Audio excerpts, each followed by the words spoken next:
Vamos a continuar con la segunda parte de lo que es el dolor abdominal. En realidad, durante todas estas dos clases nosotros vamos a ver, lo vimos a la anamnesis, vamos a ver la exploración física y vamos a ver las pruebas complementarias que habitualmente se hacen y cuáles son las funciones que nosotros debemos, las cosas que debemos hacer nosotros en una urgencia, ¿no? Dentro de lo que es la exploración física, tenemos que comienza con la palpación, tenemos que tratar de buscar signos de irritación peritoneal, ¿no?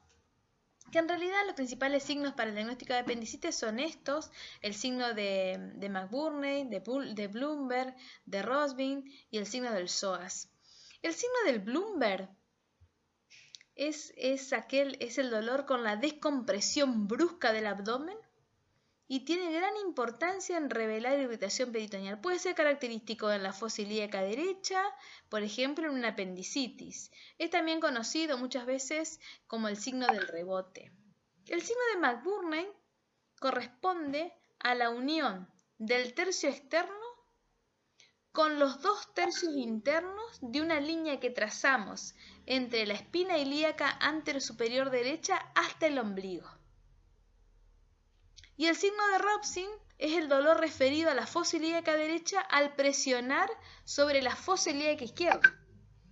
Y después un signo que habitualmente tomamos es el signo del psoas, que se utiliza como apoyo al diagnóstico de apendicitis y la maniobra se realiza con el paciente en decúbito lateral izquierdo. El examinador realiza una hiperextensión de la cadera derecha y si genera dolor se considera un signo del psoas positivo. ¿Cuáles son los signos de alarma, los criterios de gravedad a tener en cuenta cuando yo hago la exploración física de este paciente? Primero, ver la frecuencia respiratoria, ver que no esté taquipneico o no esté bradipneico.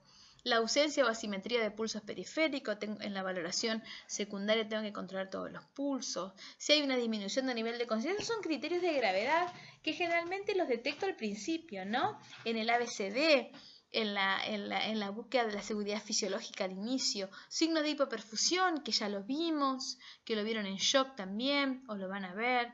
Distensión abdominal, presencia de hematomas o heridas a nivel abdominal, ruidos de lucha o silencio abdominal a la ocultación, que el dolor que tenga una duración mayor a 6 horas o alguna presencia de masa pulsátil. Si hay alguno de estos signos, son criterios de gravedad y son los pacientes a los que mayor atención le debemos prestar. Con respecto a las pruebas complementarias, obviamente acá con la exploración física, con la anamnesis, uno ya debería llegar a un diagnóstico si tiene un abdomen agudo o no, si el paciente necesita cirugía o no. Entonces, si yo no he llegado al diagnóstico, ahí sí se le suman otras pruebas complementarias. Obviamente en muchas instituciones rápidamente tengo acceso a lo que es un ecógrafo, ¿no? Pero si hay que hacer traslados o hay que hacer derivaciones, hay que evitar realizarlas innecesariamente, ¿no? Siempre preguntarnos, trasladar un paciente, ¿es útil? ¿Qué buscamos? ¿Qué vamos a cambiar? ¿Necesitamos realmente hacerlo? ¿Es necesario ya trasladar un paciente? ¿O hay otras cosas que tengo que valorar antes, ¿no? No puedo llevar a un paciente si está con deterioro del sensorio, si está en shock, primero lo compenso y después lo llevo, si es que esto no me va a cambiar la definición del tratamiento en forma inmediata, ¿no? Si uno dice, bueno, ¿qué pruebas complementarias habitualmente se piden a estos pacientes? Electrocardiograma, que son cosas que habitualmente tenemos acceso en nuestras instituciones, electro, antidolor gástrico, eso siempre hay que tratar de que no se esté confundiendo con un dolor precordial, detección de taquicardia o de bradicardia, un aumento, una disminución de la frecuencia cardíaca, y si un paciente va a ir a cirugía, obviamente se hace una valoración con electrocardiograma. El laboratorio, ¿qué se va a pedir? Hemograma, coagulación, toda la parte bioquímica, los gases en sangre y también la orina, que esto va a tener, en algunos diagnósticos va a cobrar menor o mayor importancia, ¿no? Y la radiografía, que habitualmente se piden radiografía de tórax y radiografía de abdomen. Y cuando al paciente hay que someterlo a algún tipo de pruebas de diagnóstico por imágenes, se va a realizar ecografías o tomografías, ¿no? Dentro de la ecografía, la ventaja es que se puede realizar en tiempo real, es rápido de efectuar porque está cerca de la cama del paciente, no hay radiaciones para el paciente, no tiene demasiado costo y puede realizarse al pie de la cama, ¿no? Y por supuesto la desventaja es que el quien lo opere esté capacitado, hay cosas que son operadores dependientes y muchas veces está limitado en los pacientes obesos con gran presencia de gases. O mala visualización del colédoco codistal, tenemos a veces mala visualización del abdomen central y del páncreas, o la tomografía si se tiene acceso, ¿no? Hay que ver la real necesidad, como dijimos anteriormente. La tomografía es cara, irradia, y a veces hay que hacer contraste, ¿no? Y esto implica un montón de cosas. ¿En qué momento se va a hacer tomografía? Cuando sospecho pancreatitis, para ver el grado, para ver las complicaciones, para definir la gravedad según la clasificación de Baltasar, para los diagnósticos, para clasificar la diverticulitis ante obstrucción intestinal, cuando hay presencia de masas neoplásicas para ver si tiene alguna relación vecina, ante presencia de edema de asas, bueno, para ver colecciones, para ver dónde están, si hay necesidad de colocar drenajes o no, para ver estructuras retroperitoneales, para ver la viabilidad de los vasos mesentéricos, si hay aire en el porta, por ejemplo, ¿no? Tiene algunas indicaciones que debo estar bien alineado el equipo para definir si realmente hay que hacer una tomografía o no a un paciente. Y todo lo que se haga con ese paciente con dolor abdominal, primero hay que definir si es quirúrgico o no es quirúrgico, ¿no? Básicamente. Y otra de las cosas que nuestro accionar va a depender si estamos ante un paciente estable o ante un paciente inestable, porque eso van a ser las conductas que vamos a tener. Todo paciente con diagnóstico de abdomen agudo, dolor abdominal, que esté inestable, hay que ver si le necesita oxígeno o no, colocarle 2 vías periféricas antes que el paciente se descompense más, realizar todas las pruebas complementarias que mande el equipo a hacer, si tiene shock manejarlo como hemos visto en el resto del curso, hacer analgesia y hacer la interconsulta con cirugía o con el médico de diagnóstico por imágenes o quienes ustedes consideren, o con el cardiólogo o con quien nosotros, según el diagnóstico que se sospeche del paciente. Pero por lo pronto, siempre cuando veo que el paciente está inestable, voy a colocar 2 vías periféricas, voy a controlar la saturación, ver si necesita oxígeno y nunca olvidarme de la analgesia. Y en el caso de los pacientes estables, obviamente le voy a poner una vía, se va a comenzar la hidratación, ver la necesidad o no de colocar sonda nasogástrica. Esto tiene que ser una indicación. A veces se decide la colocación de una sonda nasogástrica en forma arbitraria y es una de las tareas de enfermería más difíciles y más traumáticas para el paciente, la colocación de una sonda nasogástrica. No sé si ustedes han tenido colocada alguna vez una sonda nasogástrica, pero es súper molesto para el paciente. Es una técnica que la tenemos que hacer con mucho cuidado, esperándolo al paciente, con mucha paciencia, colocando anestésicos locales. Dar antieméticos si el paciente tiene vómito, que no ingiera ningún tipo de alimento, dar analgesia y dar protección gástrica y esperar a ver cómo evoluciona. Bueno, si yo tengo el paciente estable, ya lo controlé, ¿a qué paciente le vamos a dar de alta? ¿A qué pacientes uno puede quedarse tranquilo que puede irse a su domicilio y no lo tengo que derivar a un centro de mayor complejidad o dejarlo en mi centro? En dolor abdominal agudo inespecífico, leve, con buen estado general y que no se halló absolutamente nada, tanto en la exploración física ni tampoco en estudios diagnósticos si se hicieron. En dolor abdominal subagudo, no subjetivo de malignidad y sin compromiso general, esos pacientes se pueden ir a su casa. ¿Qué paciente no se va? ¿Qué paciente es el que vamos a derivar a un centro de mayor complejidad o vamos a dejar internado? Aquel dolor abdominal agudo, no quirúrgico, con mal estado general del paciente o que persiste a pesar del tratamiento que se hizo, por ejemplo, de analgesia o de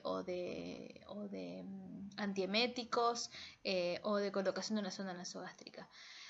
Y también aquel dolor abdominal subagudo subjetivo de patología oncológica si no está asegurado el estudio ambulatorio rápido. O sea, si yo veo que no rápidamente se va a hacer una tomografía, si yo aún no tengo el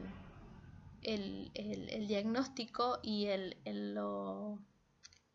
está este paciente, pero no sé si vamos a conseguir turno dentro de las 24 horas, por ejemplo, se queda para completarle los estudios diagnósticos. Y para completar ese cuadro, ¿qué criterios se van a tomar de tratamiento? ¿Cuáles son aquellos criterios que tenemos en cuenta para ir a cirugía? y cuáles son aquellos procesos que según cómo vayan evolucionando puedan requerir cirugía. Entonces, los criterios de tratamiento de cirugía, no hay duda que son las peritonitis, los abscesos que no se pueden drenar, la distensión progresiva por obstrucción, la isquemia intestinal, el aneurisma aórtico complicado, el neumoperitoneo, que haya alguna masa inflamatoria o sepsis, que haya obstrucción intestinal completa. Esos pacientes esos pacientes van a cirugía. Y aquellos procesos que puedan requerir cirugía, que los tenemos que evaluar según cómo evolucionan, son las colecistitis, las pancreatitis, que muchas veces la pancreatitis por suerte no se opera, las diverticulitis aguda, el megacolon tóxico, la rotura de un quiste ovárico, que muchas veces es una urgencia, y la salpingitis aguda. Esos son cuadros que evolucionan en el tiempo, que pueden llegar a requerir cirugía, que los tenemos que ir observando. Y esto podría ser un algoritmo para definir entre paciente hemodinámicamente estable o hemodinámicamente inestable. Si un paciente está hemodinámicamente inestable, por control de signos vitales, está taquicárdico, está hipotenso, está con fiebre, se hacen todas las medidas generales de sostén y se valora por el cirujano la necesidad o no de tratamiento quirúrgico, ¿no? Rápidamente. Si un paciente está hemodinámicamente estable, se hace la valoración, la historia clínica, la exploración física, se realizan todas las pruebas complementarias para definir el diagnóstico y ahí se define. ¿Está?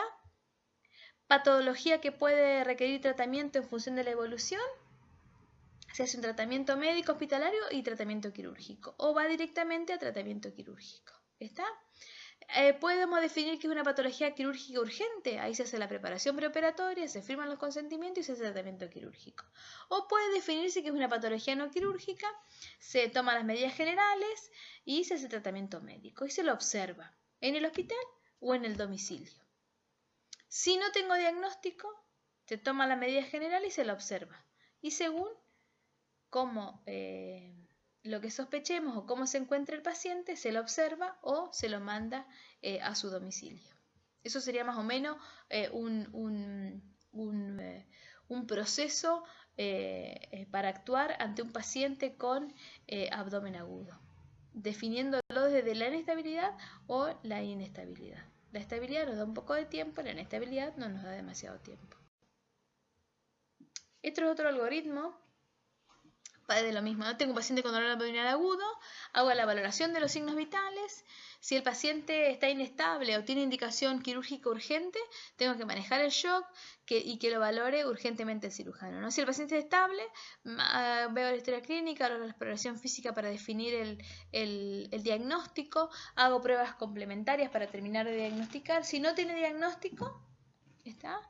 Aunque persiste la sospecha de abdomen agudo quirúrgico, pasa el paciente a observación y lo valora el cirujano. Ahora bien, si las pruebas complementarias me dan que una patología diagnosticada que no presenta tratamiento quirúrgico, se hace tratamiento médico y se valora la posibilidad de que el paciente o ingrese a la internación o se va de alta con consultas externas. Y aquí les dejamos un cuadro de las patologías habituales, ¿no? Porque uno cuando valora un paciente habitualmente lo que se busca son las patologías habituales de abdomen agudo, apendicitis, cómo se localiza, cómo es, qué tipo de síntoma presenta, dónde se irradia, con qué intensidad está, eso con respecto al dolor.